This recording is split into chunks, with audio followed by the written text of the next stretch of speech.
Yo, yo, yo, Nothing's Normal Podcast. It's your host, Spinx, back at you with episode 5. You see what I did there? I got big bro. Yeah. Kenneth Chamberlain Jr., man. What's going on, man? How you doing? Good to see you, man. Briefly, this episode, this is a special episode, and I know that might sound old to y'all now, because I say that pretty much every episode, but honestly, every episode is special, especially if you know my story, and you know what I've been through and just different things. Like, every time I'm in front of this camera, it's like therapy for me as well, too. But, I ain't gonna beat y'all over the head, man. I got my big bro Kenneth here. I want to dive into some things with him, but before that, we always got to get into the history. This man, he got a good story, so, I want you to formally introduce yourself, Kenneth. Mm-hmm. What's a little bit of, where you from, first and foremost? It's funny when I hear people say Kenneth, especially my people from the street. Yeah. But yes, that is the brand. Kenneth Chamberlain Jr. Professional names. Is the brand, White Plains, 914. Right. Been here basically all my life. Right. What part of White Plains? North K. Okay. Yeah. Shout out to Kensko. Shout out Ruben. That's the block. But I'm all over White Plains. I love everybody. Right. I don't. This your city. Get on that type of time where you from this side, you can't be here. Yeah. No, we don't do all of that. Right. We from White Plains. We It's from White like I'm Plains. from the Burg. I'm from Greenburg, which is also White Plains, but I'm from Greenburg. I'm from the town. Okay. So let's get into your childhood. Did you grow up with both parents, or what was your situation like growing up before we known you as Jihaad? How was life growing up in White Plains back in them days? So, of course I grew up with my mother, but my father was always around. Right. He was the disciplinarian. Right, absolutely. If I messed up, Mom called Dad. Yeah, absolutely. Dad came through and checked me. Just because he wasn't in the house doesn't mean he wasn't in the house. Absolutely. Yeah, his word overrules. Oh, I'm the same way, as he should. Absolutely. Okay, that's amazing. But at one point I think I got a bit out of control with, living with my mother, and she said, you got to go live with your father. Right. At that time, my father was living in Elmsford. Okay. He was actually living off of Payne Street. Okay, shout out to Payne. History. Yeah. So, Shout out to my boys. I often joke to the homies on Payne to say, I'm Payne Street too. You know that, right? I feel like everybody at some point been a Payne. Like, you might not always go to Greenburg. You might not always, well, of course you're going to go to White Plains, but like, especially in recent times, I say the last 10, 15 years, like, everybody been over there. Yeah. Like, everybody had a little run over there, went to a cookout over there, a block party over there. Yeah. It's a lot of, it's a good area. Okay. Yep. So I lived on Bryan Avenue over there. Yeah. So I was always down the street at the park. Right. My father came down there a few times, yelled and screamed at me in front of everybody at the park. Yeah. I remember going to Mr. Lewis' store right across the street from the park. Okay, that's before me. That's my time. Anybody that's watching this that know Danny Lewis' store. Yeah, that's history. That was the store right there. The summer league basketball games out there and everything. Right, yeah. So, I was there and went to Alexander Hamilton, I think, for what, 2 years? He was a Raider. Yeah. We beat y'all. Every year I was at Willard's, we beat Hamilton, by the way. But they got some stories beating us. Man. So shout out to Hamilton. And then, I came back to White Plains, and then, I graduated from White Plains High School. Okay, you brought it back home. So, my mom let me come back, but, full disclosure, I got on her nerves again. Absolutely, and she booted me out again. Yeah. You got any siblings? Any siblings in the house? Yeah, I have a younger sister. Okay. I have an older sister who passed away almost a year ago. Rest in but peace. she didn't live up here. She lived in North Carolina. Okay. So right now it's just me and my sister, Karen. Okay. So that's amazing. Mom still breathing? My mother passed away a year Rest ago. in peace. Okay. Stage 4 colon cancer. I was taking care of my mother from 2015 up until she passed away last year. Unbelievable. I would get off of work. I would come home and take care of my mother. My sister would and my nephew would take care of her during the daytime. When I got off of work, I left work and I came straight home, and it was me and my mother. So it's funny that you say that because I got my pops died when I was 5, but I it didn't affect me the way I seen it affect like some of my close friends who lost parents. Talk about like that stage. Now, did she change physically over them since 2015 up until last year when she passed? Did you notice any changes in her, like physically, that had an effect? It's like watching. I know, like for my friends, like they watch their parents change in a physical form right before their eyes, and it broke me down. Not only broke me down, but I watched it change them as well. Like you watching your world just kind of wither away, and that's a hard sight. Yeah. That's something hard, and that's something that changed them, I know for sure. But, what effect did that have on you? So with my mother, I just remember one day she was saying that she wasn't feeling well.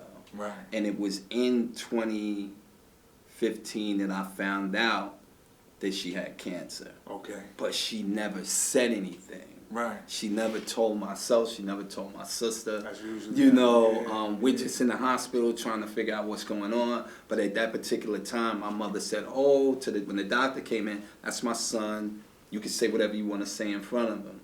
So now he's saying, well, we checked you out and the cancer is, and I said, hold on, the cancer? Yeah, right. Run that back. Excuse me. Yeah. So that's when I found out. And it seems like once we found out that she had the cancer, it's just everything started going wrong after that. Then she was suffering from mild dementia. Sometimes she wouldn't even realize I was in the house. Yeah. I seen it. Or she would call me by her brother's name who already passed away. Yeah. But being a caretaker for my mother, was one of the best things that I could have done. Yeah. They say once an adult, twice a child. Right. Yeah. So you're born, you need somebody to take care of you. Absolutely. Then you go through life, you do what you do, and then as you get to those end stages, someone has to take care of you again. You're back in diapers. Right. So I used to just be in the house with my mother. I put my life on hold to take care of my mother. I argued with these doctors, these nurses, these home care people. They wanted to keep my mother in a nursing home, and I said, absolutely not. My mother's going to be home. Yeah. I said, because worst case scenario, if something happens, she's going to be right here with family. Who cares? In 2020, I got sick. I caught COVID real bad. Honestly didn't think I was going to make it through that. Sorry to hear that. But my mother kept coming to the door. And I'm like, Mom, please get away from the door. Because, we didn't know anything about COVID. You think, so I'm like, if she get it, it's over. It's weird. But she was like, I just want to make sure you're okay. But thank God she didn't catch it. Yeah. And everything was fine. But I just remember she went into the hospital for a minor procedure. And the next thing you know, she came back. She couldn't walk. She was bedridden. So she was solely dependent upon me and my sister. Yeah. And my nephew. So we just figured out the plan. It was like, okay, you guys will be here, take care of mommy. Yeah. During the day, I gotta go to work. Right. When I get off of work, you guys leave and I got it. You take over. Wow. And I mean, it was bad. My mother felt bad that everybody had to stop and do what they had to do for her. But I was like, Mom, you took care of us till we became grown. So, and I've had conversations with people because my mother had an ostomy bag and all of that. And I had to change the bag and clean the area. Yeah. And they used to say, oh man, somebody said, I don't know if I could do that. I said, that's your mother, homie. That's your mom. I said, I walked through this shit. I said, that's your mother. I said, I don't care about no smells. I don't care about none of that. That's my mother. Yeah. Now, I'm not going to act like it wasn't days where it got overwhelming. Of course. Where, I had to go in the room some tears fall, you know, but I gotta pull it back together and go back in the room. You got a job to do. And do silly things just to make my mom laugh, invite people over to the house, you know. That's enlightening. Let her feel like she's included in stuff. Absolutely, yeah. And then, what was it, January 9th, I was actually away, but I woke up that morning and something said, go home. Yeah. And I rushed back to New York. And I got there, my sister and everybody was in the house, and I walked in, and my mother looked at me, and I walked in the room, you know, and I'm like, hey, Ma, gave her a kiss, you know, told my sister and my nephew, oh, y'all can leave, I'm good. It's just, I said, we good, I'm not going nowhere.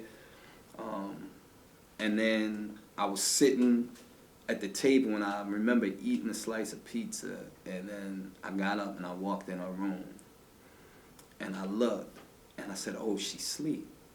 And then I looked again and I said, nah, she don't look like she's asleep, you know. She went home. And I went over, I checked her pulse, I put my face there to see if I could feel air coming from her.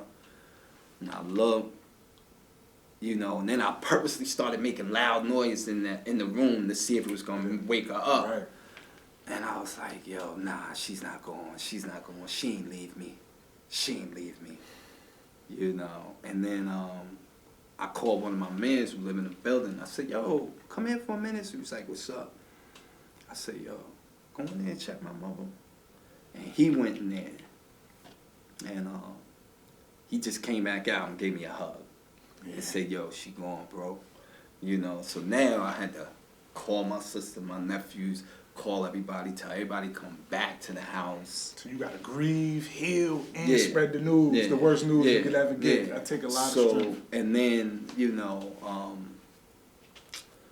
I had to do that. Now my youngest daughter shares the same birthday as my mother, which is February 23rd, just passed. My birthday's February 20th, Pisces. Yeah, February 23rd, she just turned 21. Yeah, happy belated.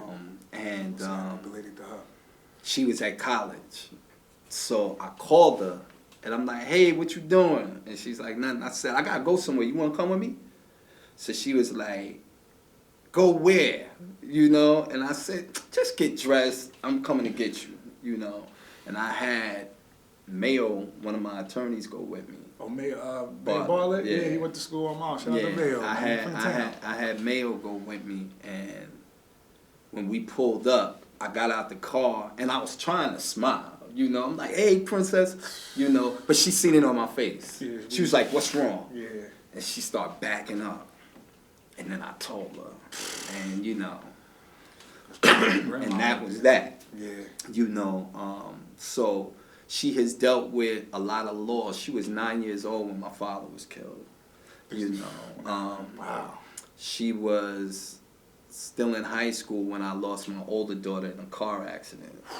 You know, rest in peace, baby girl. she was in the military. You know, I lost her in 2019. Jesus. You know, so I have definitely experienced a lot of loss. You can't tell. You age well.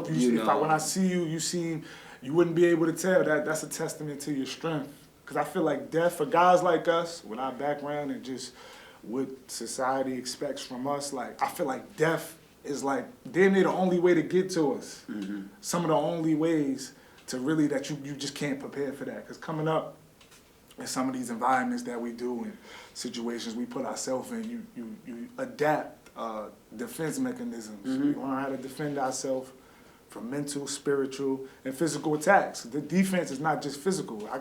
It's bad energies everywhere that you gotta deflect, but I just feel like death is just like a virus that just attacks you. It's nothing, you don't even get time to figure it out, especially losing a child, a mom, both parents. How old was your mom when she passed? She was 80-something. Okay. You know, but here's the thing, like I tell people, when I lost my dad, that was sudden, it was tragic, no closure, no nothing. Yeah.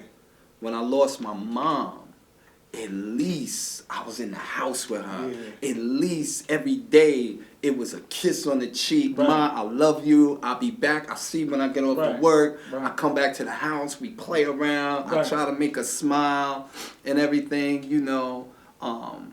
When I lost my daughter, it felt like somebody just reached in my chest and snatched my heart out. You know, I can't describe what it is or what it means to lose a child. Yeah, don't even try. Yeah. You know, When did that happen, you said? that happened in April of 2019. She was in a car accident in California. A car flipped over, caught on fire, and you know, Rest in peace, you know, they tried to save her. They tried to get her out the car, you know, and not to sound, you know, too graphic, but she was burnt up in the car, burned alive in the car. And did you have to witness this? No, she was in California. I just received a phone call from her mother asking me when was the last time I spoke to her. I said, I just spoke to her last night. Right. And she said, what did she tell you? I said, she said she was going out and she would call me the next day. Yeah. And I said, why? He said, oh, I'm just trying to reach her, can't reach her. And they said there was some type of accident or something down there, and she's not answering her phone. So I said, you know how Shanice is. I was like, she'll answer the phone. Or she'll text us back in a minute and say, I'll call you back. Right. You know. And then I was in Brooklyn helping a family whose loved one was killed by police. Okay. I was out there doing that. Yeah. And I got a phone call right in the middle of me speaking to the crowd. And I went to the side and I took the call. And her mother was saying it was her. It's like it you're was struck by lightning. And it was like, what? And, you know, so my man that was with me kept saying, yo, we gotta go, we gotta go, we gotta go. We gotta get back to White Plains. I said, nah, I gotta help this family first. Then we go to White Plains. That's deep. You know, That's deep. I said, they need me right now. And he was looking at me like, man, your daughter just got killed. And I'm like, I understand that, but I gotta help them right now. And, you know, I did all of that. And then we driving back to White Plains, and I'm like, I gotta call my kids now. Yeah. So I called my sons. So I called one of them, and then I told one of my sons, call your other brother, and merged the call, and I called one of my other sons. I got 3 sons. Okay. So we were all one of your on sons was my little man when he was a kid. Yeah. Aaron? Yeah. On P Street. Yeah. That's my little guy. You always dap about that's my little man. Yeah. That's my boy. Yeah. So I'm like, you know, I got them all on the call. And, you know, they know something's wrong because I don't never conference all of them together like that. Yeah. And I told them, I said, yo, your sister was in a car accident, you know, and they were like, okay, she all right, right? Then I got quiet. Yeah. You know, and they like asking me, she's all right, right? Now you got it. It's hard to breathe. You ain't even, that's your daughter, but you still got, that's a lot. That's a lot of pressure. So now I tell them, they devastated, you know, obviously. I had to call my youngest daughter's mother, and I said, listen, I told her what happened. And she's like, oh my God. And I said, listen, I gotta tell Amani, but I need y'all. I can't do it by myself. Yeah. Shout out to you. That's a real man. So they met me at the house, and then, you know, I told her, and I always say she let out this scream. Yeah. It was crazy. Yeah. You won't believe human can even make this kind of sounds. You'd be surprised. Emotion, it brings something out of you. I said I never want to hear that again. Yeah. But you're going to hear it forever. You know. Yeah. But then I got to be around my family. And I got to keep the brave face on. Yeah, because they looking to you for strength. Yeah. That's what people don't understand. Us as the leaders of these families, so many different families, our friends, our homies, whatever, we in the centerfold of everything, so we got to endure everybody's pain on top of heal ourselves. Yeah. So I used to pretend while I was in the house, everybody sitting in the living room, I would pull my phone out and be like, oh, I gotta take this call. Yeah, that's your and escape. I'd go in the room Yeah. and just close the door and put my face in the pillow. Yeah. And just cry. Silence over your face, just to let out some emotion. That's deep. Cause it was crazy. Like, but I'm looking at my little junior right there right now. Something that somebody said to me about that, and then we can move on from this. Yeah, no, for sure. Yeah, it got me all emotional and everything right now. I would be doing the same thing, man. But child. An elder that I know said to me, she said, it's when you lose a child, it's not about day by day. She said it's moment by moment. Yeah, second by second. She said because at any given time, you'll just... The trigger. You'll break down. It'll break you down. And yeah, I want to shake your hand. You've been this surface area. This is just a testament to this is real strength. We often we maximize or measure our strength by how much we can live or how many people we can beat up, and now it takes real strength to lose what means the most to you, and still have to deliver that information, and still have to be the shoulder. Mm-hmm. That's a big shoulder. Imagine how his shoulder feel right now. He got the weight of his other kids, his whole entire family, his different campaigns, his this, that, and the third, and he still got to heal. That's not easy.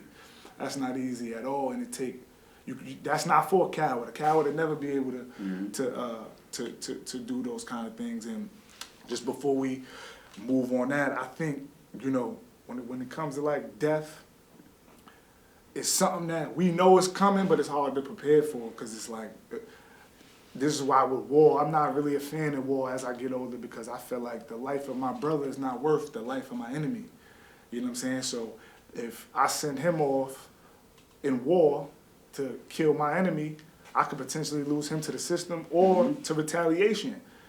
Him doing 25 to life, him dying is not going to soothe me from losing him. Yeah. So, and I think, with your mom and everybody else, I think when we go through these different things, like the parents, they feel like, because you're a parent too, we try so hard to build shelters around our kids. We don't want our kids to go through anything close to the feelings that we felt. Exactly. So I think they know that. And I think, honestly, with your mom, it was right on time as far as how you found out that she was even sick. Mm-hmm. You never had a clue, like you said, prior to that, until you went to a doctor's appointment, they slipped up and told you, and she said, you know what, you can finally tell him, because at that point it's like, he's here, I gotta tell him what's going on. She masked it for a while, I think, for the sake of the family. Yeah. Just like when she passed, as soon as you came back, I gotta lay eyes on my son. That's my son, and then I gotta let life take its course. So I just want to shake your hand and tell you, I appreciate you. Your campaign, one of the reasons why I brought you on. Your story is very intriguing, and what you just shared with us is actually new. I had never, certain things you can't research, you gotta go straight to the source. So me sitting next to him, I just learned a lot. But you're also, you're into martial arts. You're a big martial arts advocate. Me too. What I'm starting to learn about the arts is it's really, I'm not gonna say it's a religion. It's a way of life. It's a mental thing. It's a spiritual thing. Especially the system that I researched. You come from. You trained. Under, of course, Grandmaster Watts, Tony Watts. We know him as Sifu, who's studied under Dr. Moses Powell. Rest in peace to the legend. And give us, your background on how you got into martial arts, how long you've been studying, and the different disciplines, because there's a lot of different disciplines, and I feel like the disciplines of some of these lessons you can learn from the arts, you can really apply in every facet of life, those principles. So when I started really being involved in martial arts, I was a teenager, had to be about 16, 17 years old. In the streets, fighting every day, getting in trouble. Grandmaster Watts had just come home from the military. Okay. And I believe he was working for the city at that time. As he was going down the street, I'll never forget, my mother stopped him in the middle of the street. Stop. He stopped the car, the truck, and she said, "Can you please do something with my son?" She went to the right one. She went to the right one, man. We heard the stories, man. And she Shout out to said, Seafood. he's like, "What's wrong?" I said, "He ain't listening. He out there smoking weed, drinking 40s, Right. fighting every all that day." 80s stuff, man. 40s and all that. You know, being the size of my son, that's what they drink. You know, and he invited me to his school. Where was the school at? It was on Ferris Avenue. It was Okay. 90 Ferris Avenue at that Okay. time. Yeah. And I remember, even then, I was arrogant. Yeah. You know. Yeah, you definitely got a certain, got an aura about you. Yo, yeah. I was definitely arrogant, not gonna act like I wasn't, you know. Humility, what is that? Yeah. Humble, what's that? Absolutely. You know, Yeah. I had no idea what that was about. And he was like, "Yeah, I want you to come up to my school," you know. And I said, "Okay." He said, "You like to fight? Come to my school. You can fight all you want." So I was like, "Where's your school?" He's like, 90 Ferris Avenue. I said, "What time class start?" Can't wait. He said 7 o'clock. Back this bag early. I said, "I'll be there at 6:30. Mind you, I don't think y'all understand at this time who, and still to this day, but who Sifu is at the time. This is who we talking to at 16 years old. I'm surprised he didn't take you to that phone booth we heard about back in the days when he was taking a lot of y'all in there, spanking y'all. I'm talking crazy. I'm talking crazy. You know, I get to the school, and I walk in there, got a baseball hat on my head and all that. Like, take your hat off inside my school, right? Yeah. So I'm like, all right. So I take it off, right? Because at the end of the day, I ain't want no problems with him. Yeah. But at the same time, I was still saying to myself, I ain't folding for nobody. Yeah, absolutely. You know, that's how we was trained. you know, Yeah. so we get inside there. I'm watching people work out. I'm watching them train, and I'm like, "So what's this system?" And they're like, "Wing Chun Kung Fu," and I'm like, "Oh, okay." So I'm watching them do this, and then me, I wanna spar immediately. Yeah, yeah. You know, Most people do. I wanna fight. Yeah. Cause why I wanna be in here if I could run through your students. Right. That's So- very true. Very true. So how they gonna teach me? Yeah. You know. How you gonna show me how to not get my ass whipped if I'm whipping y'all ass? So we're inside there, and I never forget one of my older martial art brothers now. His name is Rudell. He's a Marine, you Okay. know, gunnery sergeant, so we call him Gunny. Okay. And Gunny was about maybe 5'2", a Okay. little dude. Yeah. You know, Gunny beat my ass. Yeah. Shout out to Gunny, man. Listen, Shout out to my boy Gunny, man. Somebody had to do it. there's no other Yeah. way to say it. Right. You Yeah. know what I'm saying? Yeah. Absolutely. What he's supposed to do. Mopped the floor with me, Right. and then sat me down, and then wanted to talk to me and tell me That's a why problem. it happened. Right. And you know, and if you want to train and you want to fight, then you know, you can come here and you can train, you can work out, and we'll get you right. Then, you know, of course, Grandmaster gets on the floor and he's doing all these different things, you know, before I knew the names, you know, Quan Sao, Tan Sao, Pak Da, I'm looking at all this stuff and I'm going, oh yeah. I'm like, yeah, I need that. Yeah. I need that. Yeah. You know, so I started training. Right. Then I was coming to class. Class was every Tuesday, Thursday, and Saturday. Okay. Then I was secretly training with one of my older brothers, Khalid. Okay, I heard a lot about Khalid. I was training with him at Yosemite Park late at night. Okay, yeah. So- doing extra credit. Yeah. He was doing extra credit. He wanted to make sure. Yo. He got the tutoring session. He took the tutoring package. So I would come to class on a Tuesday. Class was what, from 7 to 10.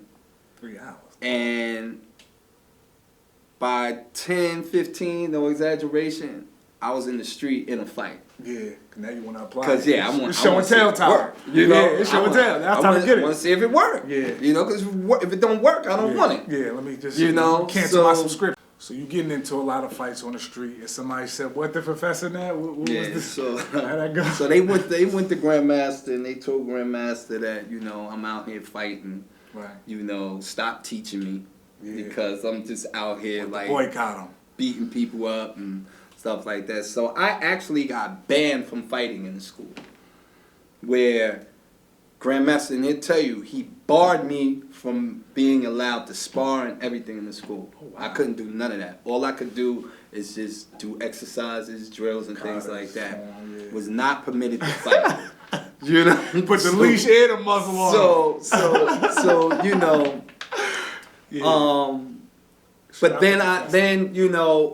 but at the same time I began to grow, and I mean, we had our ranks and our levels and stuff like that. And I remember when I got tested, once we combined the jiu-jitsu with the kung fu. That was an excellent marriage, by the way. Which is coming from our way of Sanukusru Jiu-Jitsu, one of the late, great Dr. Moses Powell, and also Swan Martial Arts family we're a part of. Mataka Bear. Sijo Abdul Mutaka Bear. Right. The acronym for SWAM is Strong, Wise, Achieving Minds, Strength, Wisdom, Alert Minds. Right. Surely we are men, and for the ladies and sisters with alert minds. Beautiful. So, that's a nice little they definitely made sure that we understood that what we were learning was 90% mental, 10% physical. Right. That is mind over matter. That, these are thinking man's arts, be it martial arts, be it boxing, it's all thinking because you're strategizing in the midst of doing what you're doing. So it's human chess, I like to call it. So, I remember when I got my first black belt and became a Sifu also under Grandmaster Watts. I mean, how long were you training before you got your black belt? I think I was 10 years in. Ooh, yeah, see, that's a real black belt. It ain't just the Men's Warehouse joint that you just strap up. 10 years before I got a black belt. 10 years before I held the rank of Sifu. That's amazing. Yeah, because I noticed now you got the. I pay attention. You got the the red and white belt now, man. When you see that red and white belt, that means something. The average person that I think the red and white belt means I think they going to the trunk before they gotta look this man. They going to that belt different. So the red and white belt represents 8th degree black belt. Okay. That is my highest rank that I have. They say Hanshidan or professor. Right. It's the rank of professor. So in the martial arts world, I'm affectionately known as Professor Jihaad. Okay. Okay. So Professor Jihaad, ladies and gentlemen. So talk to him nice. But it was a lot of hard work. No one ever gave me any rank. Of course. Anything that I got, I earned it. Right. Yeah. There was days where times, and Grandmaster Watts can tell you, he actually kicked me out of the school. Told me don't ever come back. Why he did that? Because I was being defiant. Like, I challenged everything. Yeah. And I would yell and scream and throw he's 6'3", 200 plus pounds. You put some technique on him. I'm gonna say, I remember I saw what was it, Rush Hour 2, when they was in the masseuse parlor and all that, and the big Japanese motherfucker come out there and kick everybody's ass. That's him right here, man. He said to me, "Get out." Yeah. Get out. Right. And I mean, he put me in a push-up position for about a half hour straight. Push-up position on my knuckles, on the hard floor. You better not fall, because I needed to be disciplined. Absolutely. When you look back at it now, I understand why he did what he did. Yeah. At that time, I couldn't stand him. Yeah. I hated him. We need more of that tutelage, because every neighborhood got that neighborhood where somebody's name is Aunt something or Uncle somebody, even though there's no blood relation. Everybody got that person in their neighborhood. That's Aunt such and such. Rest in peace to Aunt Jackie, by the way. But as far as what he was doing, I think the community needs to shed more light on those type of figures in the community. As far as he gave you in the school, it was safety there. It was somewhere safe. It's taking you off the street. You're not You don't have time to really be a burglar. You don't have time to sell drugs while you in there. You don't got time to, create senseless acts of violence. You in the gym. You learning how to be mentally strong. And, seafood, that's not your mother or father's brother. So that's just, a figure in the community that has homed a safety net for, a lot of different people and taught you discipline and told you that's what you needed to do. You might have needed to be in push-up position for 30 days straight. Yeah. And I got the whole class put in push-up position absolutely. too. You know, wasn't just me. They all got put in push-up position. Shout out to Grandmaster Watts for that. And, I'm trying to create, like with the Nothing's Normal Nation and the Steel Hands Boxing, I want to be that figure, for the adolescents coming up and just letting them know, there's other things, there's other outlets to release our pain. Like you said, I just had the chills listening to you a few moments ago. It was like, that's a lot of pain there. And like I told you, I couldn't tell because when you get on the news, you on there, you mask it very well and you still complete the mission. You know what I'm saying? So I just salute you for that. And yeah, shout out to that off camera. We was talking about Neville Bell. Because I'm a historian. I paid attention to the Bagua, the Sanukis. You got just a lot of figures. You got Anthony Muhammad, Steve Muhammad, which was, I believe, known as Steve Sanders, or Saunders before he changed his name. But then you got Soke, Little John Davis. You hear about these different people and these different systems. Have you ever met any of these New York famous? This is all New York based too. That's all Sanukis family, and I've had the honor and the privilege to be around all of them. That's for the amazing. Most part. That's amazing. I can remember being young in the system and going to these different events and seminars, and I used to sit there and say, wow, one day that's going to be me out on the floor representing a family like that. Yeah. So the day that Grandmaster Watts allowed me to step on the floor and represent the family, I showed out. Yeah. And they were like, who's that? And they was like, oh, that's one of Raed's boys right there. Yeah. They was like, because it's an honor. Of course right. to that he felt that I reached that level in my art that I could go out there and I could represent the family and be effective. Right. You was a showpiece. You ain't bringing out just the rinky-dink toys for the showpieces. Like, this is what it looks like when you hard work and dedication and dedicated to the system, loyal to the system, and recipient of the system, and this is what it looked like. So he has disciples in the family, and so you have like his first, second, third, fourth, fifth, sixth disciple. Right. I believe in this count. Let me just make sure I get it right. Hey, what do you fall at? What number are you? What number did he got you at on the call out? Yeah, get it right, man. We don't want nobody to get offended. I don't want nobody to call me. Don't spin kick me when you see me in the mall. This is his words. I believe, if I'm not mistaken, I am the 7th disciple. Okay, shout out to Lucky. I'm going to let him say it. Under Grandmaster Watts. I am the 7th disciple under Grandmaster Watts. That means a lot. When you're really in tune with what's going on, that's hard to do. But like I said, he's number 7. That's what he said when I walk out the studio. Don't kick me. No, which one of y'all? No Chris Tucker. You can ask Grandmaster Watts himself. Absolutely, he will tell you. Yes. Yeah, absolutely. I respect that. Especially Professor Master Watt, he hard as nails. If it wasn't so, he'll say it's not so. Oh yeah, 100%. He'll be hitting me up on Facebook. Yo, nephew, bring me up. Jad, I gotta clear some things up. So yeah, shout out to that. And we also spoke. You actually created your own system throughout your travels. Yes. And what's that about? So, what I did was my teacher, Grandmaster Watts, married. Wing Chun Kung Fu and Sanuka Street Jiu-Jitsu together. Right. And called it Chun Jitsu Ru. Okay. Me having my own school and teaching teaching myself, but teaching what he taught me. Right. I stepped out and advised my own system, but to make sure that I paid homage of course to them. Where it started at.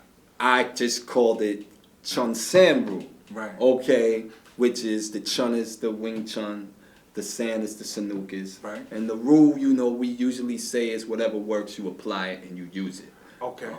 So what's the difference, like, between what's something things that you tailor made specifically for your system that might not show in the next? Not to compare and contrast to say your system is, this is not what this is. I just want to elaborate on what exactly your system entails. So I think that one thing that I will teach my students tradition. You will know how to tie a belt, how to put a gi on, how to ray in, how to ray out, know your ranks, know who's who in the family. But I definitely placed a lot of emphasis on combat. So I think that because I was teaching people who wanted to MMA fight. Of course. So I had to tailor. I had to tailor it specifically for that. Right. Which means we had to not only have your stand-up jiu-jitsu, your Wing Chun, but we had to incorporate boxing. We had to incorporate the Brazilian jiu-jitsu. Yeah. All of these different things we had to combine into this system in order to make it effective when you engage in somebody either in the cage or even in the street. Right. And so in the other part of that is what I tell people, I don't teach self-defense, I teach urban combat. Okay, I teach you what to do when you walk out this door and you with your loved ones or you're by yourself and somebody attacks you. Right. You know, interesting thing one day, I had a conversation with somebody and they said to me, oh, so you're a martial artist? And I said, yes. And they said, oh, so you can fight? I said, I'm okay. You know, I can handle myself. Very modest. You know? And it's like, yeah, so if I punched you in the face right now, what would you do? I said, I'd take this bottle and bust you upside your head with it. Yeah. You know, and he's like, well, that's not martial arts. I said, yeah, it is. It's simple. It's effective. It works. It works, yeah. And you're not going to want to fight after that. Just like a groin kick, all that. You know, so, you know, people think that because you say you're a martial artist or something to that effect that you're invincible. Absolutely not. Oh, hell yeah, no. Absolutely not. You're not. I just wanted to take that, even like the philosophy, like when people talk about Jeet Kune Do from Bruce Lee, you know, I said that's more of a philosophy than anything else. And I say that with respect to the fact that he believed in absorbing what's useful. Yeah. So he didn't even get just to finish the system. Yeah. He So passed. you take this, you take that. So what I did was, okay, let me take the center line understanding from Wing Chun and put that in the system. Right. Let me take the joint locks and the submission holds from the jiu-jitsu and put that together. Let me not just have my students doing linear movement, but understand how to take angles and roll. So let me take the boxing component from that. And because we're in a combat situation and we not in the movies trying to throw high pretty kicks, let me take the kicks from the Muay Thai system, leg kicks and strikes, and incorporate that in there. And see, this is why I say it's not about just punching. We say it's about striking. Right. You know. 100%. You know. Absolutely. And believing that the hand that attacks also defends, and the hand that defends also attacks. Right. For your every one attack, I have 2 attacks and a defense. Right. So you know, you combine all of that together. And all of that is trial and error too. Because at the end of the day, now I've taught you in theory. Now, can you practically apply? That's what sparring you know, comes into and play. that's where the sparring has to come in. That's where, you know, you can't be gun shy, but we all are, you know, to a point. Right. You know, like I tell people, if you were in a fight in the street and they like, yeah, and I said, you got your hands up, and it's like, yeah, I said, what are you hesitant about? Because it is that first hit. I said, and then the guy hits you and you like, that's it?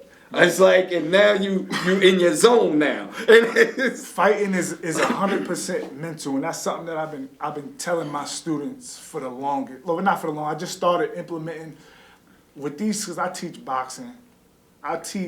It's a huge mental aspect because it's just different demonstrations in fighting. You snuff somebody first. You got unexpected on the fly. You're going to take that walk.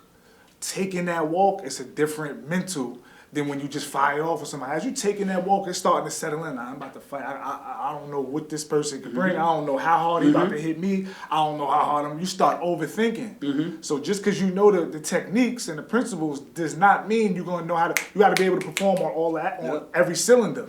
The on the fly cylinder, like, oh shit, it's going on. Let me snap out of it.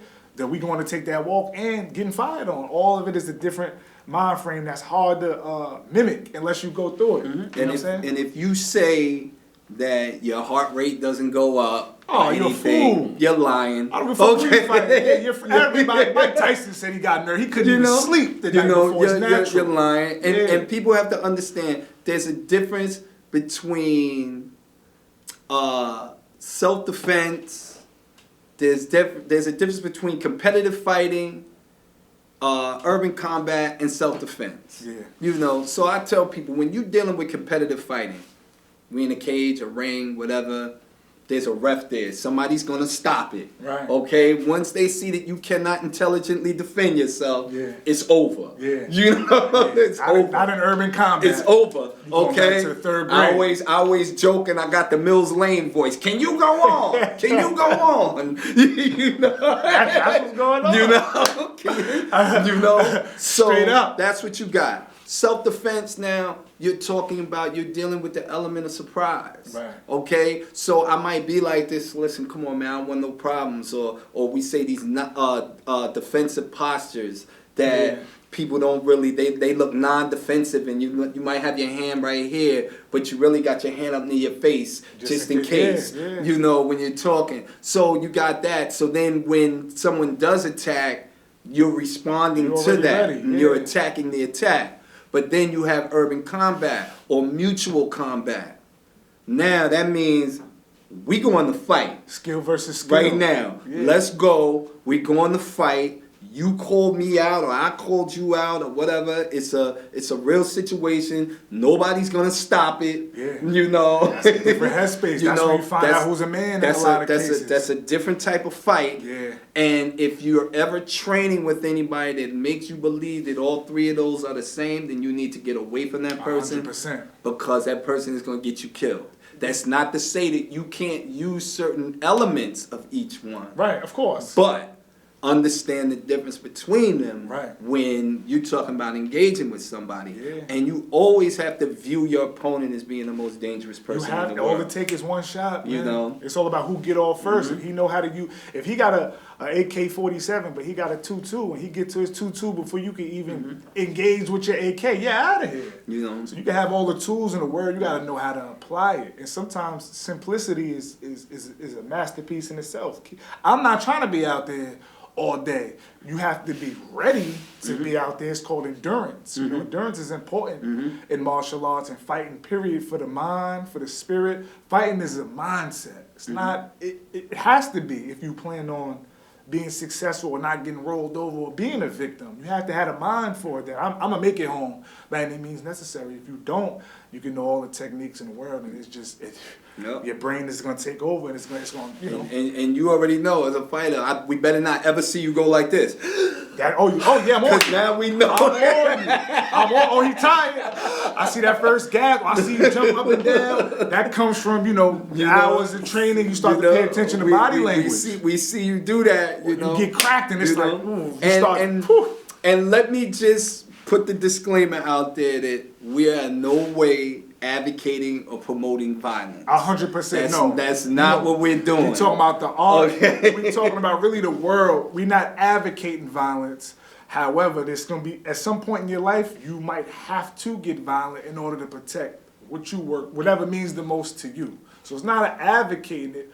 I'm not going to say I'm not against it. I would try my hardest to prevent it. Correct. Because I know once it go there, it's really no off button, and I can't tell you how to respond. I might whip your ass, you might whip my ass. I can't call you up like, yo, listen, it's just a fight. I mean, let's just keep it there. He might want to blow my head off now. So now it's like, I would rather not, but if it's get violent and make it home, or not be violent and maybe not make it home, or I'm going with option A. Oh yeah. If you know the attack is imminent. That's what the art teaches you too, especially when you can, part of being strong is knowing, I know I'm going to let you live your movie, because I know you really don't got it for me, and I know, it's all about accident prevention. So I'm trying to clean messes before they happen. You step on my shoe, yo, what the fuck? Yo, listen, now the older me, I'm firing. As soon as the first sign of disrespect, I'm firing. Me now, it's like, damn. Because you got more to lose. I got way too much to lose. I'm looking at my young king right here and just other different parts of my life. That's not worth it. Like I said, his life is not worth mine. That's a suicide bomber. Yeah. At that point. So, now I would rather see you throw hands with somebody than to pull out a weapon. Absolutely. And take their life. What happened to that? I'd rather see that. That's a loss. I honestly came up in the era where it was, so-and-so, and it's like, yo, he nice with his hands. That's what we used to hear. That was the thing. It wasn't, he got it on him. Yeah. Watch out. Yeah. It's a different game. Yeah. It's a different game out here. It's a different level of chess. They're not thinking about consequences. It's different. But yeah, like you said, even we caught the last of that era too. We had to fight. I mean, it started to transition as I got a little, because I'm a lot younger. I was born '89. So by the time I'm getting into situations, because I'm like 14 years old, 2003, 4, 5, it started to shift. But then the gun law changed in 05. I remember that like it was yesterday, seeing them little signs with the guns, and they turned from 8 months to back in the days, you do 8 months. That's how much gun violence wasn't a factor. You get 8 months for a pistol, a loaded pistol. Now it's 5 and better now, so it's let you know it didn't went up. It's serious out here. And the age range is all, I feel like, man, 17 to 23, they firing up. So it's just really no more of that. But these kids, I feel like, at least need to learn it for the discipline, to teach you humility. Not necessarily being humble, because I just feel like humble, sometimes you watering yourself down, but humane, man. Just communication. It takes strength to communicate with another man while y'all in the heat of emotion. It take whatever man can come down and say, you know what, listen, and talk it out. That shows that's stronger to me than just doing what we all know how to do. Yeah, and see, look, here's my thing. A lot of times people see me, a lot of people think I'm younger than what I really am. Right. Okay? I'm 56 years old. Yeah, you blessed. Okay? Terrence Howard over here. Most of the people that I see, like yourself and other people that I deal with and I speak to, I can actually be your father. Absolutely. 100%. 100%. I could be, you were born in 89. My oldest son was born in 88. Yeah, that's crazy. Okay. So me. You got kids over me. Yeah. So, I get that. And, one thing that I've always said was, I said that my generation failed you. Yeah. We failed you. And I have no problem saying that. Right. I said because when I was coming up, a village raised a child. Absolutely. A village raised a child. Yeah. When I was coming up, if I did something and Miss So-and-so saw me do it, right, she got on me, then brought me home and told my mother what I did. Right.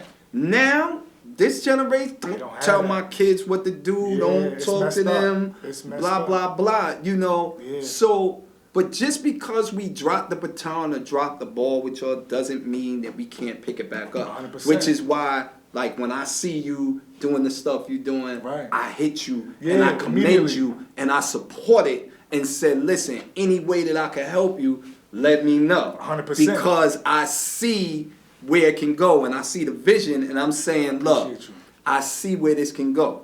Yeah. And no, just because I don't advocate certain things, I don't believe in certain things, like I said, look, I'm not going to sit here and say, oh yeah, that person did this, oh yeah, go fight.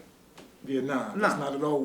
Now if you want to control situation, we can go to your gym. Yeah. If you really want to fight, a lot of people don't want to. If that's what you really want to do, put the gloves on. Yeah. No harm, no foul. You got somebody there that'll stop it. Yeah, 100%. We all trying to make it home. Yeah. But we men sometimes bulls gotta lock horns. Yeah. The bull don't gotta kill him. But it's I'm glad that you said that, and I'm glad, like, one thing I could say, he was one of the first ones to reach out to me when he saw what I was doing, and like I said, this is a man, he just produced a movie with Morgan Freeman, My man Faison, he had jukebox from Power and then the joint. So he ain't gotta be sitting here talking to me about nothing. He could be at somebody's meeting somewhere talking about building a storefront somewhere. But you know, this is a way of giving back as an elder and a big homie. This is what real big homies do. They pick the baton up because accountability is the seed to growth. When you ain't gonna grow if you can't take accountability for your actions. If you're still in a space of denial, we ain't gonna never get nowhere. Or we like to say also, we talk about along with that accountability, we say confrontation. We confront you, right? But with confrontation comes support, right? So I could say, you know, you out here doing A, B, and C. What's wrong with you? That's reckless. Right. But at the same time, I can support the fact that, but you know what? I see you doing this podcast now. I see you doing this. Keep it up. Right. So I gotta let you know that the two go hand in hand. With confrontation comes support. Okay? And people have to feel like, even if we're not looking for you to feel sorry for us, we're not looking for sympathy, we're looking for you to connect with us. Absolutely. We're looking for you to understand a little bit about what it is that we're going through. And if I don't understand, help me understand. This is why I'm saying I've been in the streets. I know what it's like. You know, I know the understanding the call outs is mandatory and everything else. And I am of the belief sometimes that you gotta do sometimes what the old you would do so people respect the new you. Right. So 100%. It's not, but no, I haven't changed. Like we said earlier, I've grown. Yeah, shout out to It takes a longer time to get me to go somewhere now. Yeah, of course. You know, I'd rather not. You're not afraid of me, I'm not afraid of you. Right. So the only thing that's gonna happen is people gonna get hurt and people gonna go to jail. Absolutely. So let's just try to figure it out. Yeah. It's usually a communication problem. That's what it really is. You thought I said something that I didn't say, and instead of you asking for clarity, you jumped the gun, assumed that that's what it was, and now I'm the op. Yeah. You know? And at this stage of our life, the only ops I want is opportunities. Those are the only ops that I'm looking for. That's it. On top of, a lot of times with ops, we be our biggest ops. I rate that as like, your battle with yourself is going to be your toughest battle always, because if you everybody got a best friend or right hand man. I got a few people I got a righty and lefty, and then I got, you know, some guys that's close to me.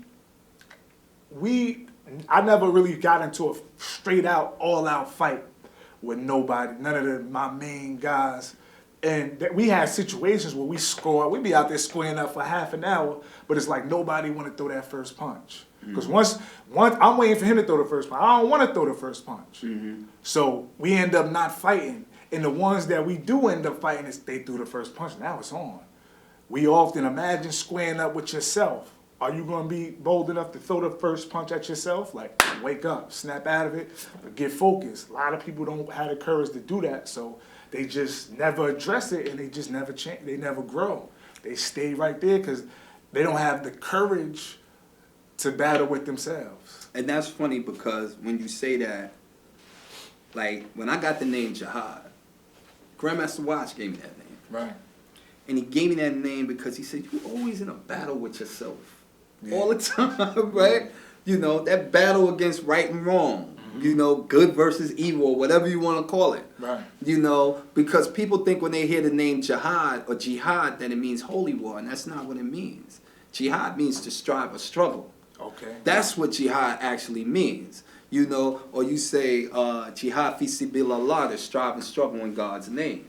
So, because we're always in that battle within ourselves to do good, right? You know, or to walk what they say, the Sirat al-Mustaqim, the straight and narrow path. That's what you're trying to walk, and it's hard to do it, you know, because people will pull you back, and you know, and they will say things to get you going where, you know, you got to check yourself. Right. I mean, it's too easy to go, what? You know, or you know the term now, what? Say smoke. Yeah. You know, and now, you know, we doing what we gotta do. Yeah. But ask me, get clarity about something. Communicate. Yo, what did you mean when you said that? Because I'm gonna tell you how I took it. Right. You know? Absolutely. Oh, nah, I ain't mean it like that, bro. I was talking about blah. Good. I feel you. Right. You know? War prevented. And then I could respect that. That doesn't make you no sucker. Nah. That doesn't make you soft. Yeah. You know? That just means that you were smart enough to say, before I jump out the window, let me find out what's really going on. Let me look down first, see what's going on know? down there. Because when you're in a position of power, too, you also don't want to abuse the power. Us, like who we are to our communities, we sit high. Like people love us. We have influence. You know, people would take our word for. Like I was saying, you know, guys, you know, that have I'm gonna say influence. You know, even the term, you know, big homie and big bro, all that's great. Sometimes, you know, the people who we influence take that as we minimizing who they are when we address ourselves as big this and big that. Like technically everybody's a big something. But I'm gonna say we guys that got a lot of influence. So, you know, sometimes, you know, the guys with influence, don't abuse your power, man. If you know you have an influence of guys who gonna come a certain way for you, that's when you gotta be the strongest, because that's when you really wanna try to minimize confrontation and conflict, because you know you got the I'm gonna say you got the Lakers behind you, right? So you don't want these guys to stop everything they doing, because they're gonna stop everything they doing for you, right or wrong. Somebody got to do the thinking. The players that you got in the background might not be the best thinkers, so they're gonna go off the one with the influence word or the one who's most successful, because often, like I said, we define character with success. So they see you as the ticket, so they're gonna do whatever you say. So you knowing that, don't put them in positions to throw their life away so easily based upon when you break down the root of these issues, it don't really be about nothing. Yep. It be about, you know, it's not worth everything this man, you about to put this man through, or you asking this man to, you start teaching these guys how to do other things, you know. So that's as far as, you know, I wanted to send that message to our community. Like I said, I got the big bro with me that I think he's a perfect advocate, because honestly, you know, our culture, we need more of what he got going on, which brings me right into my next topic. You know, this man, his name is Kenneth Chamberlain Jr., which means there's a Kenneth Chamberlain Sr. And just the story on that, you know, I've been doing my research. It was a situation that happened in November 2011, where his father was fatally murdered. And I just remember what I was doing in 2011. I remember February, I just came off my little 120 days. It's crazy. The situation I was actually in there, how it's growth full circle, because I was actually in there for a situation that was close to home on both our sides. I'm talking a lot of riddle, but it just shows you, like, you know, I don't think nothing happens by chance. It's not no secret of why our energies colliding and why he's sitting next to me. And no such thing as coincidence. Yeah, to get back on topic, you know, 2011 was actually, for me, one of the best years of my life, where I think for him was probably one of the worst. And my ear wasn't really to it. I wasn't really focused on it and reading up on it. It's a phenomenal story as far as everything how this man persevered through all of these trials and tribulations and still managed to hit a podium and give Barack Obama-like speeches and really fight for justice for his father. Bigger than just a lawsuit. It wasn't like he said, oh, I'm going to get paid. No. This man invested. He made deposits spiritually, emotionally, financially, physically, every way possible into getting justice for his father. And it's been a fight that's been over 10 years, and it's still not over. But, you know, 135 is crazy that building happened in that building. 135 got a lot of history with that building. Like I've been outside a long time, and I know the history of, for some reason, with police in 135. I remember hearing stories about, shout out to Stav, Uncle Flock, a situation he had with the police in 135. You had the tragic situation with your father, and I'm sure there's many more. These are just the ones that stuck out for me, being from the next town over and being a lot younger than y'all. But, you know, I read up on it, it's heartbreaking how that man, you know, met his demise. So I'm going to hand it over to you. Give us a little tour of how you found out, because I know he had some sort of medical alert necklace. Yeah. And he suffered from, I forgot exactly what the disease is called, but it causes you, bipolar, you switch personalities like that. What was you doing that day?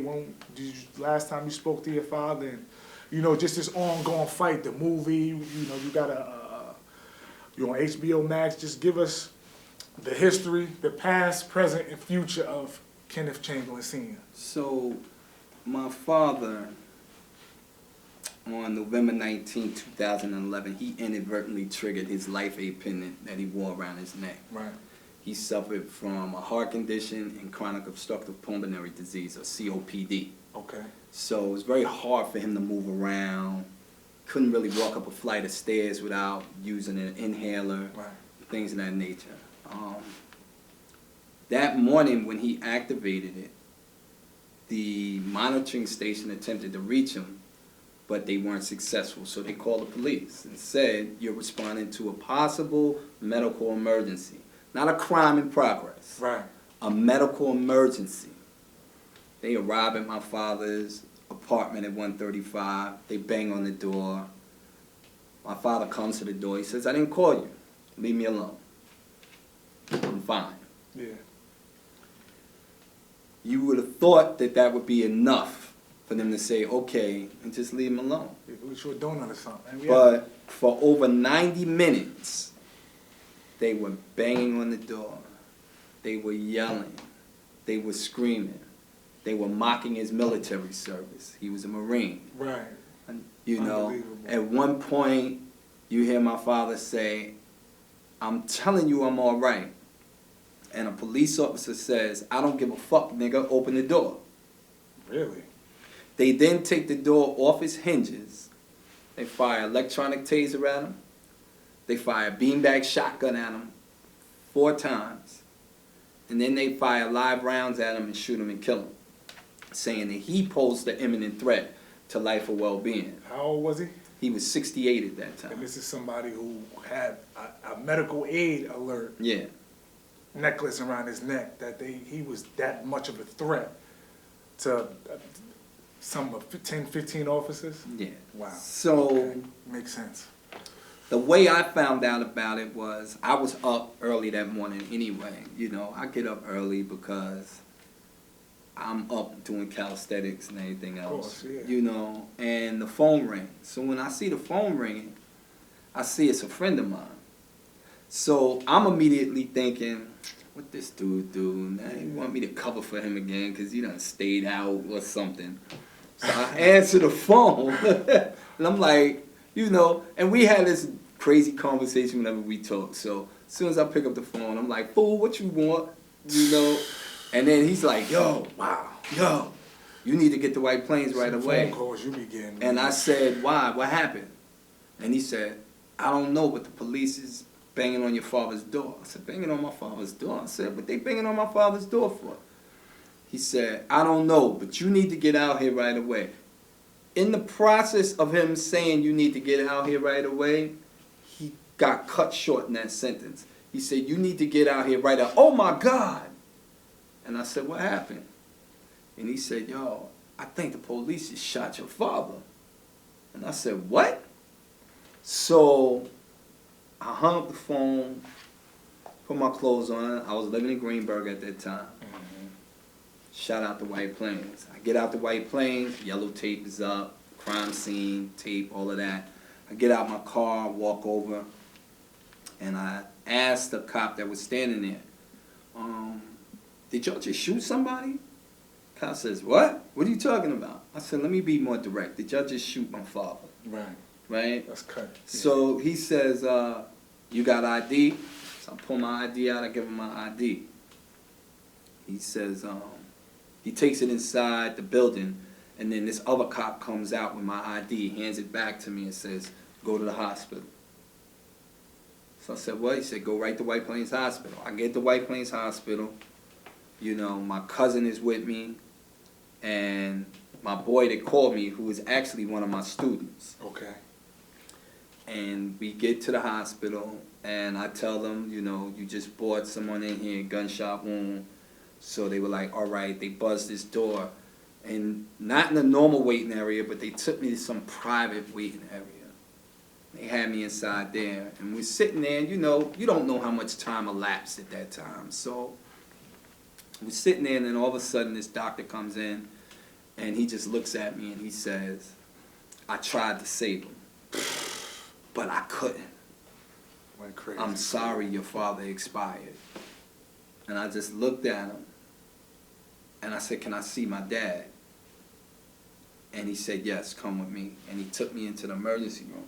Right. Took me into the emergency room, and when he took me over to my father, I saw him laying on the stretcher, and his eyes was wide open, tongue was hanging out his mouth, bullet hole in him, and I could also see the opening for the incision, Right. where the doctor went in.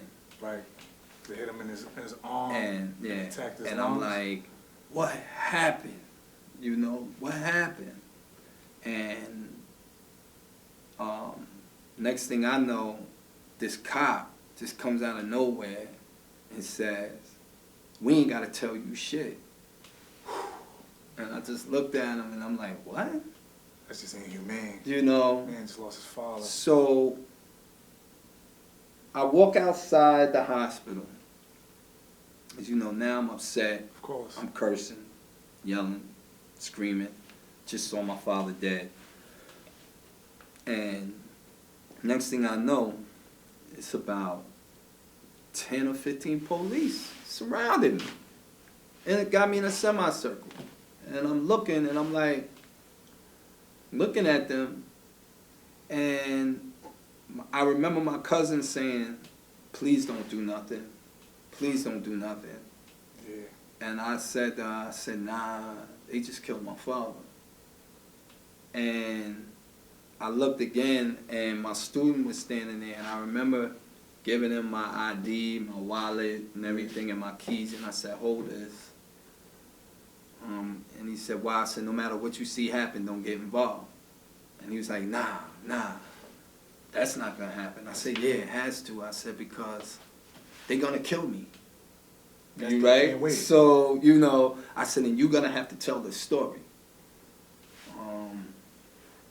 Wow. So, this same cop that was in the hospital that told me he didn't have to tell me shit, then comes walking out, he's smiling, and they putting the gloves on, the motorcycle gloves with the fiberglass knuckles and all that. Yeah. I remember it like it was yesterday. They putting those on their hands and looking at me and smiling. And I'm like, so I look at the one cop and I said to him, I said, you know what? You know the difference between me and other people you done this to? And he said, what? I said, you dealing with an intelligent black man. I know how to fight you. Yeah. He looked me up and down, he smiled, and he said, fuck you. I said, oh, all right. I said, all right. At that point, Grandmaster Watts comes busting through the circle. He can't wait. So he comes busting through the circle, and he's telling them all, back up. All of y'all back up. Y'all just killed my man, my student's father. Back up, back up. But then at that time, some officers also came, like a lieutenant came that I knew, and somebody else came that I knew. So the situation got diffused real quick, because now the lieutenant's telling everybody to back up. So now they're not trying nothing now. Yeah. Of course, the DA promised a full and fair investigation, but they immediately put this narrative out there. If you look at the story in the beginning, it said police shoot and kill hatchet-wielding man. So if you see a story like that in a headline, you think if somebody was running around the street trying to hurt people and the police had no choice but to kill him. Right. Where the narrative should have been police respond to medical emergency in the killing of man. Turn fatal. That's what they should have been saying. I was sent to help him, but you ended up hurting him.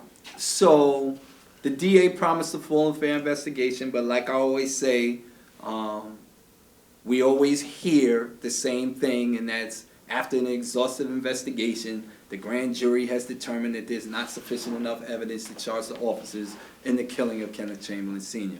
They asked the DA, well, what about the fact that they called Mr. Chamberlain a nigger before they killed him? Isn't that a hate crime? And she said, was it used? Yes, and it shouldn't be used, but it was used as a tactic to distract Mr. Chamberlain. Oh, wow. Okay. So, yeah.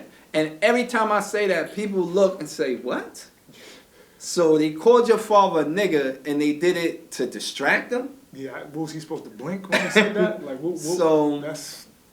You know, when they came back with no true bill in that, we then moved forward civilly.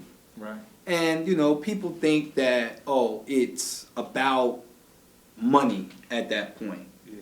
When, no, absolutely not.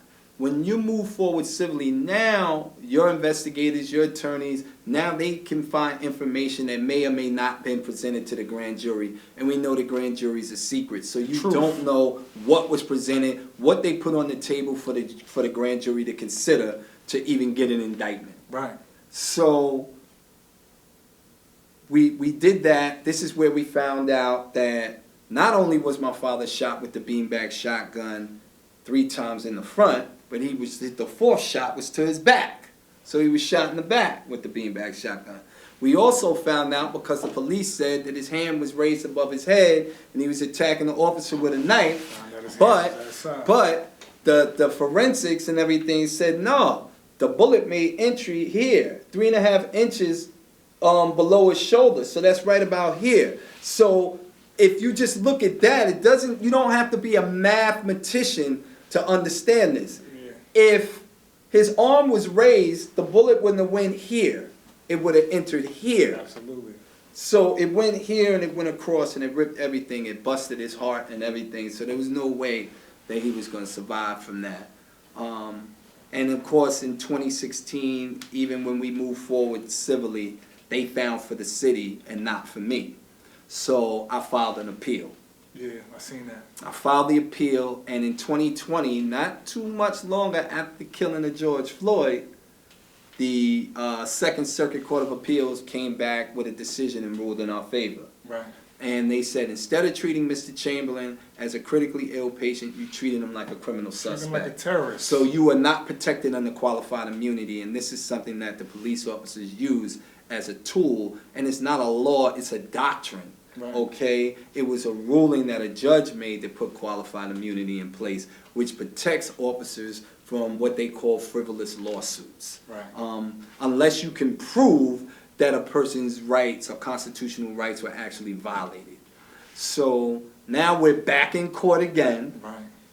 Spending time and money. You know, we're back in court again, but this time everything that was thrown out now comes back in. Right. So all of the stuff that they tried to hide, the N-word, the cursing at my father, all of these different things, all of that comes back in now. So now you can see everything that led up to the killing. Whereas before, you were only allowed to consider seconds before the police officer pulled the trigger. Right. So this is where we are now. And I have a problem with community, faith-based, and elected leadership here in Westchester County. Because I say, how dare you denounce the killings of George Floyd, Breonna Taylor, as of late, Tyree Nichols. Yeah, and you hold these press conferences and these rallies, and you're out there as elected officials or leadership in the community, and you're speaking about these things, and yet you don't talk about what's happening in your own backyard. Okay? Yeah, that's bogus. So you got here in White Plains, you got my father, Kenneth Chamberlain Sr. Yeah. Greenberg, you got Jonathan Maldonado. New Rochelle, you got Samuel Cruz, and you got Kamal Flowers. Yeah, okay? Mount Vernon, you got Raynette Turner, and I forgot the other brother's name, and luckily for him, he survived being shot by the police. Right. You know, he's not right anymore, but you know, he's still alive though. So that has only put me on the front line. You fighting for everybody. In the fight to get accountability. You're the only one I really see. I'm not knowledgeable what other families are doing, and rest in peace to everybody who he just named. But I see you, the work you putting in, and I can only imagine. I know it's not easy, you know, to maintain a lifestyle and give 100% of your mind, body, and soul to the death of your father. So I commend you. Mm-hmm. And like you said, we need more people like you, because one thing about the system, we know it's not for us. So the laws and principles and things like that, they don't apply to the minority. So the truth is always, I say this all the time, the cops, they the most loyal gang as far as structure to themselves. From the DEA, they work as a team. It's not really about justice. We take care of our own. Fuck whoever y'all, you know, did these acts of crime on, which is not fair, because y'all have y'all sit higher in rank. Y'all have rights that y'all have the right to do these things, and you'll look at it like, well, he didn't open the door, I'm gonna force my way. If we force our way at somebody's house, that's a crime. That's home invasion. Absolutely. But since you got a badge, it's considered investigating or probable cause or things of that nature. So it's so messed up. So us as people, that's why we really need the collaboration and work on. We cannot be. We got to get ourselves together to where we can be half as strong as the people who's making these laws that are designed to trap us. Like I said, the cops, they'll blow your head off, and they all sticking to that story. Very, very seldom do you hear the stories publicized about. And maybe when the feds get involved and all that, cops snitching on each other. They flushing everything down the drain before they do that. Whereas though we don't do that. The cops get a hold of one of us and that's it. Yeah. A whole organization took down, and you just switch teams. More teams than my boy LeBron. So it's just messed up. But I can honestly say you keep going, and you definitely got I could say a new supporter, because now that I'm more knowledgeable on finding me. You know, when you go through different things, I went through a lot of different situations in my life where, my mental was the only thing I could work on. So now that I see things from a different lens. Yeah. That's the real fight. Yeah. And see, with ourselves. People will say that we know that the system is not designed for us. Over 160 years ago, a chief judge said that a black man has no rights by which a white person is bound to respect. Right. We know that stands true today. You will hear these elected officials talk about the rule of law. The rule of law says the government, its agents and officials are to be held to the same set of rules that enables a fair and functioning society. Right. Now, that doesn't mean that everyone is supposed to be treated the same. That means you're supposed to be given the same consideration for similar circumstances. Right. Now, at least, right? Yeah. So, if you were to kill a man, well, let's say first, if the police was to when the police kill somebody, they have time to put their story together, their narrative, they can do all of that. There's an investigation. We're told to trust the process, and then they come back with no true bill. And then where we are, like we are with my situation. Yeah. If you kill somebody, you are charged through felony complaint. Yeah. That means that the DA is charging you based solely on what they said you did, right. And then they present it to the grand jury, and then you get indicted. Right. And you see, so it's the it's the reverse. Yeah. So how is that the rule of law? That's not the same consideration for similar circumstances. Yeah. It's not. So this is why we have to be out there. This is why we have to be on all fronts. Like I've had people say to me, "Oh, when you gonna run for political office?" And my question is this: are you a registered voter? Can you vote? Yeah. Are you a registered voter? Because if you're not, don't ask me that question. I'm wasting my time. Because I need you to vote. Because if I was to run for office, I'm not running to say I ran. I'm running to win. Yeah. Okay? Yeah. I want to win. That's what's wrong with our people, too. We just be wanting to talk and politics, but we don't want to do the real work. Me personally, I don't vote. Like, I don't be in... Me, I'm like the furthest thing from a politician. That could just be ignorance. I might need to brush up on some certain political topics, but I'd be more focused on. I'm growing, so right now I'm still at day-to-day action. I don't really know, I'm not law savvy and things of that nature. That's something that I water in myself. And I'll say this: I wasn't either. Right. Until after my father got killed. Absolutely. And yeah. now you want to know what a lot of times they say to me, how long have you been practicing law? Yeah, you said this is what like, they say to me. yeah. And I'm like, yeah. I'm not an attorney. That's crazy. You know? Right. But you look like the one. circumstances brought me to this. Yeah, it's a different fight. And so, you know, it's personal for me on all fronts. Oh, yeah. But I never allow my emotions to supersede my intelligence when I'm out there speaking.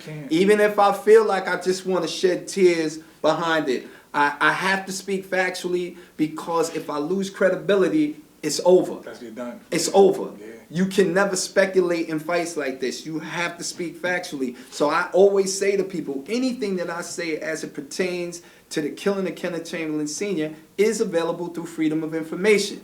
You can research that information, you can foil it, you can find out yourself. And I always tell people, if you look at all of the evidence in its totality, I challenge you to come back and say that these officers have not committed misconduct and murder, because they absolutely did. And if you don't, because everybody's understanding the levels at different levels, but this, like, if you can't comprehend, you know, from what all of the facts, not the theories, all of the facts, if you can't put a good concept together on your own, how that situation, you're safe to say incompetent. That would be the only thing I would be able to say. Like, you don't have the ability to really think. Your brain doesn't process outside of red fish, blue fish, ABC, 1, 2, 3. It's clear as day, you know what that was. When you just talk about his illness and what he suffered from, this man needed medical help every day.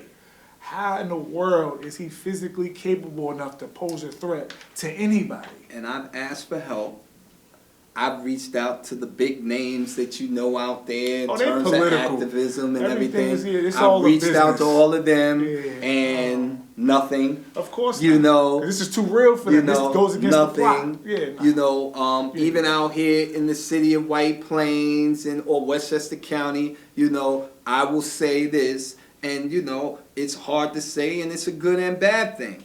85% of my support base is white, not black. That goes back to, I say this all the time. I'm an individualist.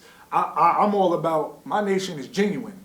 So if you genuine, I don't care what color you are, we could deal and do, because like I said, I got, you know, I interact, I got white friends that treat me great. You know, I got black friends that treat me great. It's all about who you are as a person. I don't really get caught up in this, that, because out of the black people that support me, 90% of women, not men. Yeah, because men got an ego. That's Kenneth. That's her. And you know, and I always say this, and if she see this, she probably gonna say, "Why'd you say it? That was a conversation between me and you." Right. Yeah. But I always have to give out a shout to my sis, Jessica Daniels. I got to. Okay. Yeah. Shout out to her. Because she pulled me to the side when my father first got killed and gave me the formula. She told me how to move to get supporters. Oh, wow. She did. That's dope. She said to me, the men are not going to come. They're not going to help you. I feel like that's in a lot of different industries. I don't want to call that but, you know, the men, like even with the women are always... Because I feel like their narrative, they're more of a free spirit. It's more authorized for them to do that. Men gotta be like... She said appeal to the ladies. That's tough. Appeal to them because they're mothers. They're nurturers. Yeah. When they see the killing of your father, they think about their brothers, their father, their children. They think about that. Right. So it's a different perspective when you say to them, I need your help. And most black men... like I said, don't grew up without fathers. Like having a father has been, it's so watered down. We look at it like if a man is around, it's a blessing. I've heard women say, "Oh, the father's involved. That's a blessing." When that should be mandatory. Mm-hmm. That should be like waking up and breathing. It wasn't meant for it to be one person. So it's hard for people to relate. Some people looking at it, well, I ain't never had my father. Ain't nobody set up a GoFundMe and rally for me not having a father all these years, or my father was strong, I don't know, whatever it is. So the women can identify, I feel like, with their fathers more. And they definitely come out and they stand with me and they support me. Yeah, one of the biggest sororities is Delta Sigma Theta Westchester Alumni Chapter. Great. You know, they definitely support me. You know, you have your AKAs out there helping me, your Zetas, they're out there, you know, and I think they see, like I said, they see the bigger picture. Right. You know, I not saying that they can't protect themselves, but I always say we as men should be on the front line protecting our women. 100%. So, you know, I've always reached out and, for lack of a better word, begged for my brothers to come out there and stand with me. But they always had something else to do. There was something else going on. So I even had one brother say to me, "Oh, well, what time are you doing that?" And I told him the time, and he said, "Oh, the game is on at that time." That's what I was saying about just, you know, as far as the movie and as far as us just being smart, which is why I'm loyal to the grind, because I feel like when it comes to being a coward, our definition of being a coward is different. Like sometimes, you know, when it comes to the grind or the mission or the objective, we cowards when it comes to that. Like we don't come up with plans and stick to it. We first sign adversity throughout the plan, and we ready to abort the mission. So, you know, as far as us as a community, we really need to work on fighting the right fight, and that comes with having the right professors and the right teachers and the right guidance, which is why every generation got to do their part. Like Big Bro said, he feel like his generation failed us. I feel like, you know, they was just teaching what they know the same way we was doing. Like, this is something new for me.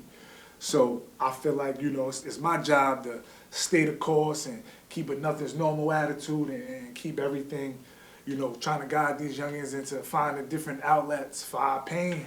Like, you know, not necessarily put a lid over it and mask it. Find different hobbies that don't include people.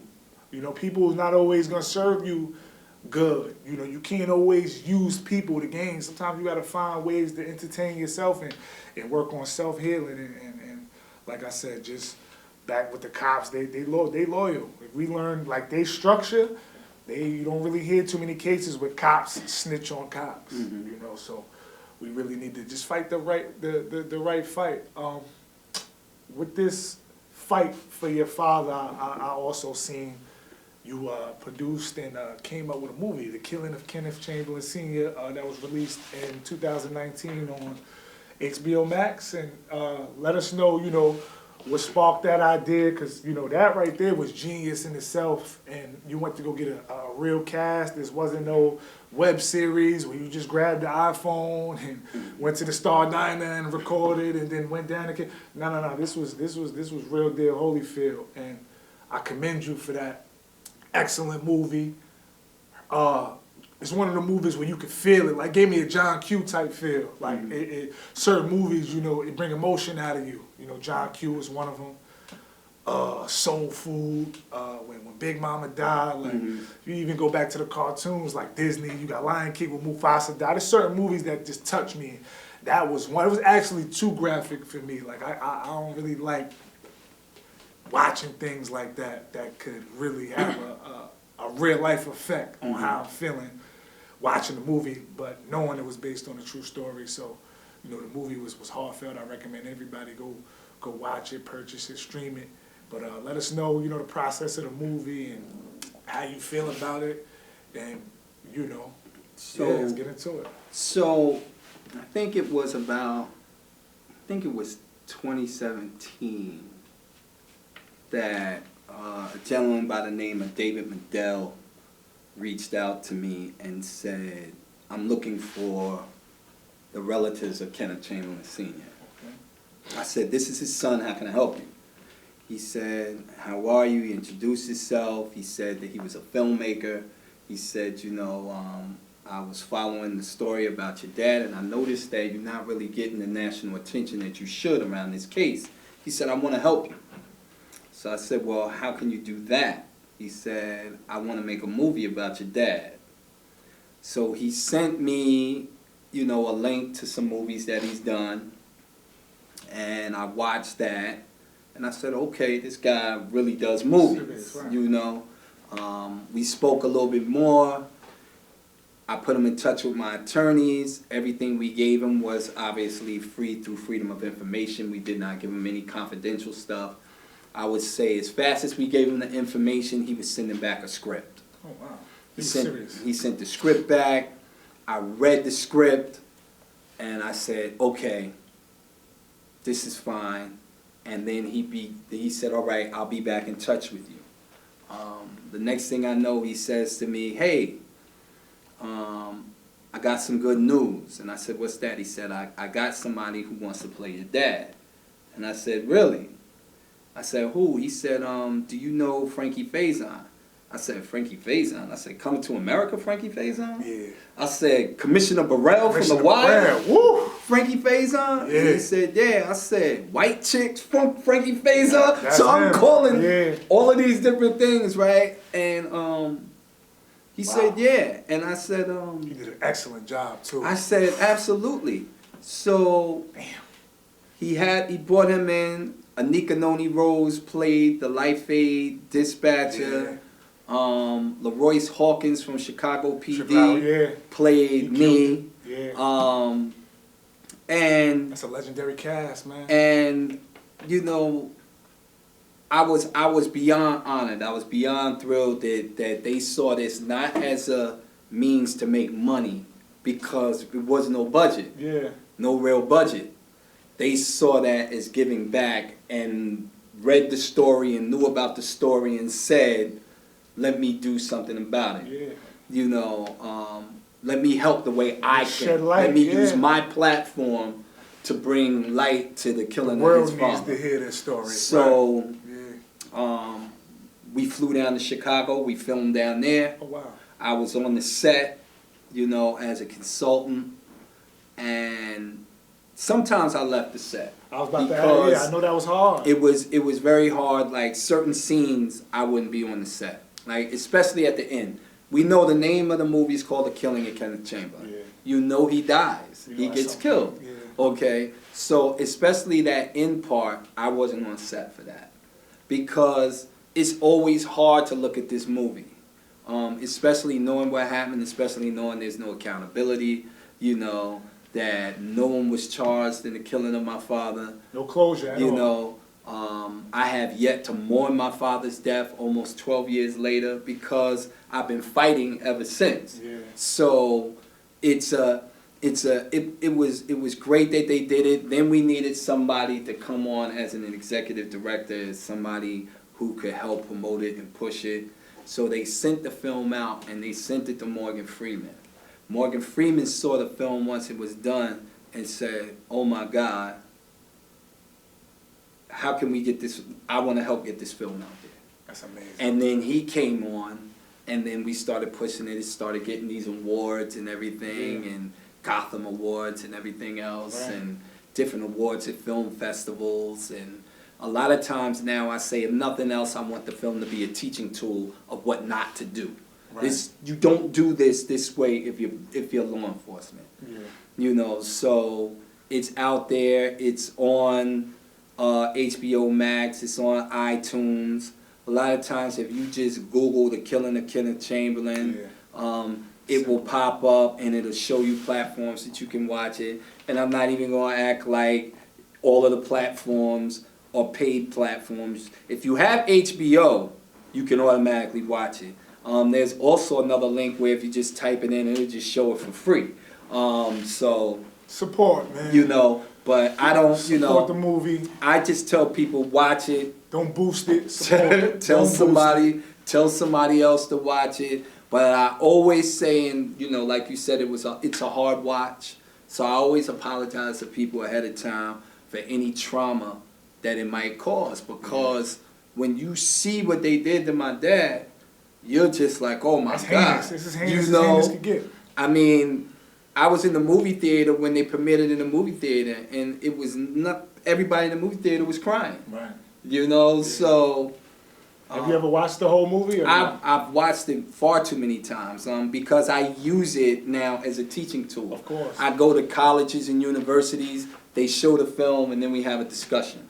And then we talk about policing, reform, what mechanisms can be put in place, different ways to change the way policing is. Yeah, because I think at this point, it's too easy to be a cop. I feel like with any management position, I think I think the world needs to start doing more of a screening process before these guys get in a lot of these positions. If you suffered from chronic bullying, or you don't really have that much of a say-so in life, period, then I don't think being a cop is the job for you, because you've never possessed the ability to say something and that just be what it is. So a lot of times these guys get these positions, and the power is a strong thing to have. It's easy to abuse it. It feels good having it. It feels good flashing some lights and making somebody go pull over. Like, that's a lot of control. You're giving these people way too much control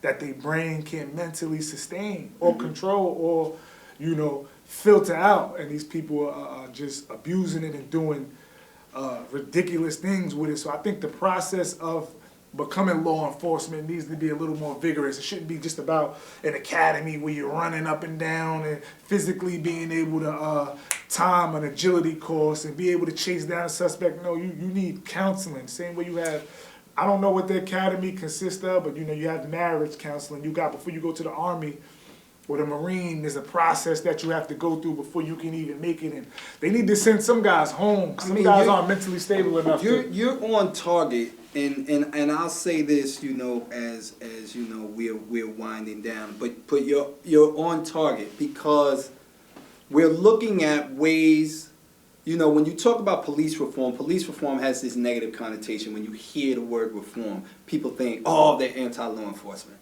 No, we're not anti-law enforcement. We're anti-individuals who feel they can do whatever they want to whomever they want. Right. We're not That's anti-law what the battle enforcement. is. It's not all cops. I know some cops personally that are great. I just got pulled over with my son because my insurance lapped over, and I had like 16 days unpaid.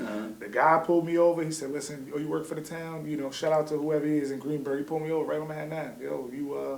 Yeah, she says your insurance was up, this, that, and the third, but just check that out and let me slide. He could have towed the car, kicked me and my son out. And honestly, I wasn't as, my energy was, I was like, I kind of tensed up. I got my little man, what's the problem, man? Like, I know my braking doesn't wrong. And he quickly assured me that, he wasn't going to pursue it. So, shout out to those guys. Just like us, they classify black people. People say, oh, black people, this, that, and the third. Then there's some good brothers,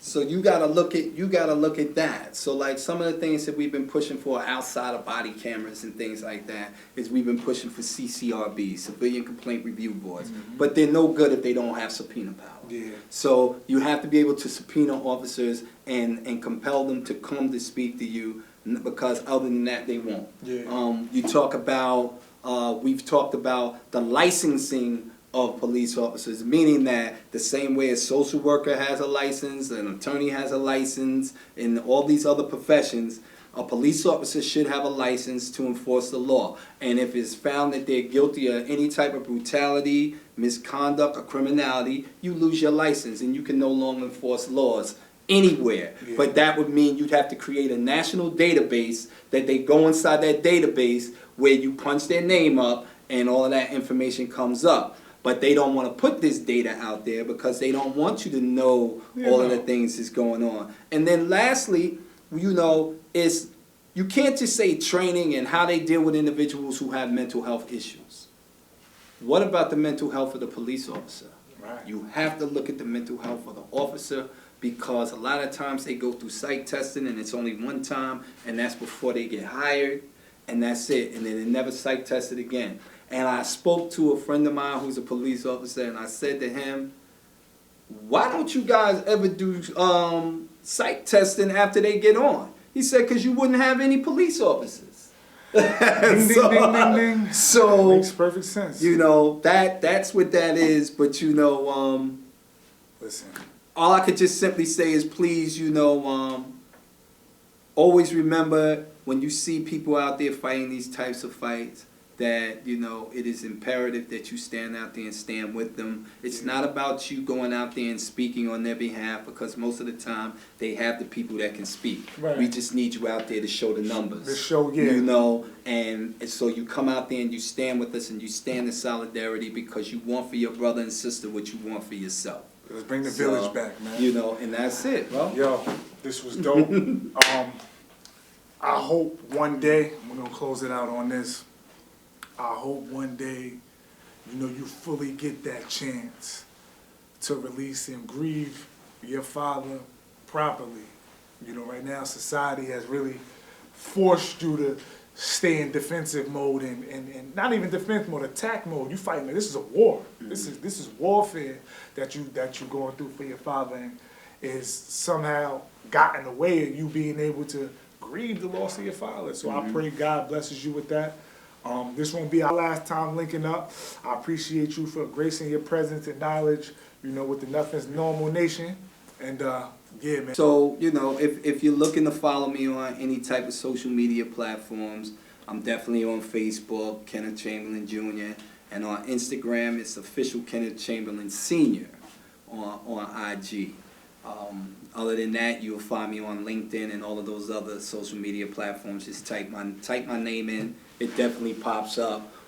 Or as we used to say, just Google me. Yeah. You type my name in there, yeah. All that information comes up, and it'll show you where I'm at, you know, and how to connect.